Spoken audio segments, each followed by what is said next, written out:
ہاں اللہ کے نزدیک صراط الذین انعمت علیہم کون ہے؟ وہ صرف انبیاء، اہل البیت اور صحابہ کرام. ان کے بعد قیامت تک وہ لوگ جو اس راستے پر ہوں گے. لیکن ہم ڈیفینیٹلی انگلی سے اشارہ کر کے قسم اٹھا کے کسی کے بارے میں کلیم نہیں کر سکتے، حسن ظن رکھ سکتے ہیں بس. انہوں نے نہ صرف کلیم کیا، ان کی بنیاد پہ دوسروں کو گمراہ ڈکلیئر کر دیا. یہ ٹوٹل اوقات ہے تمہاری صراط الذین انعمت علیہم. یہ جھوٹ بولنا بند کرو. اور ابھی تو میں ایک آیت پیچھے گیا ہوں، اہدنا الصراط المستقیم. اس سے پیچھے چلا گیا تو تمہارا سارا فرقہ فارغ ہو جائے گا. ایاک نعبد و ایاک نستعین.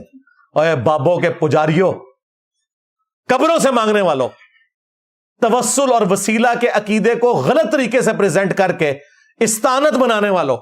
اور یہ وہی مفتی اکمل ہے جس نے اپنی کتاب میں بھی لکھا، کیو ٹی وی پہ ویڈیو میں آ کے کہا کہ ہم امی سے روٹی نہ مانگے، یہ بھی شرک ہو جائے گا.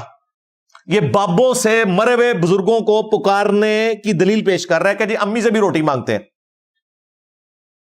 اللہ کے بندو، مری ہوئی امی سے تو کسی نے کبھی روٹی نہیں مانگی. اوے امی تو ظاہری سبب ہے. وَتَعَاوَنُوا عَلَى الْبِرِّ وَالتَّقْوَى وَلَا تَعَاوَنُوا عَلَى الْإِثْمِ وَالْعُدْوَانِ. نیکی پرہیزگاری کے کاموں میں ایک دوسرے کی مدد کرو، برائی میں الگ سے رہو. آپ میرے سامنے بیٹھے ہیں، میں آپ کو کہتا ہوں مجھے پانی پلا دو، ٹھیک ہے.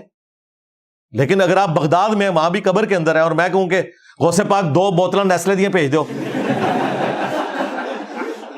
قیامت تک نہیں بھیج سکتے وہ.